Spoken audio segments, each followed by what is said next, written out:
Donald ট্রাম্পের যুদ্ধকালীন ক্যাবিনেটের সাজানো সমস্ত অহংকার পারস্য উপসাগরের নীল জলে ডুবিয়ে দিয়ে আজ বিশ্ব রাজনীতির মঞ্চে এক অবিশ্বাস্য মেগা কাউন্টার স্ট্রাইকের আবহ তৈরি হয়েছে।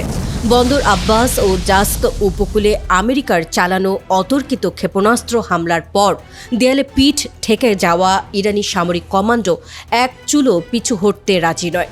মেহরান ও ফার্স নিউজের হাত ধরে আজ রাতে ওয়ান্টেড তালিকার সেই চাঞ্চল্যকর ডেটা ফাঁস হয়েছে, যা প্রমাণ করে আমেরিকার ছোড়া প্রতিটি গোলার বদলে সরাসরি মার্কিন যুক্তরাষ্ট্রের অভ্যন্তরীণ মেগা সিটিগুলোতে একযোগে হামলার গোপন ব্লুপ্রিন্ট রেডি করেছে আইআরজিসি। মার্কিন সামরিক কমান্ডো সেন্টকমের মুখপাত্র টিমোথি হকিন্স সিএনএন এর কাছে অত্যন্ত ধৃষ্টতার সাথে স্বীকার করেছেন যে হরমুজ প্রণালীতে মোতায়েন থাকা মার্কিন নৌবহরকে সুরক্ষার বাহানায় তারা দক্ষিণ ইরানের একাধিক মিসাইল লঞ্চ সাইট লক্ষ্য করে এই হামলা চালিয়েছে।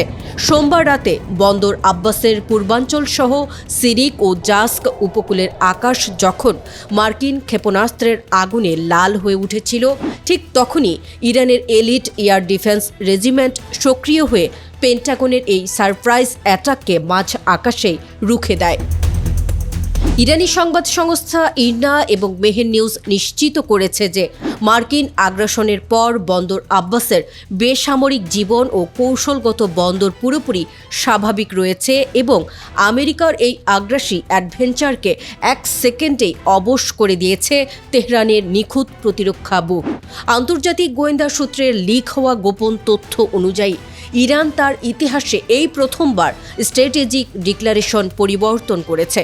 বারবার যুদ্ধবিরতি লঙ্ঘন করে আমেরিকার এই চোখ রাঙানির কারণে এবার দেয়ালে পিঠ ঠেকে গেছে তেহরানের, আর তাই পারস্য উপসাগরের বাইরে গিয়ে সরাসরি আমেরিকার মূল ভূখণ্ডের অভ্যন্তরে থাকা পেন্টাগন, হোয়াইট হাউস কিংবা প্রধান সামরিক ঘাঁটিগুলোতে দূরপাল্লার ব্যালিস্টিক ক্ষেপণাস্ত্র বা আন্ডারগ্রাউন্ড ছায়াপৌঁছ দিয়ে সরাসরি হামলা চালানোর এক হাড়হিম করা প্রস্তুতি সম্পন্ন করেছে ইরান।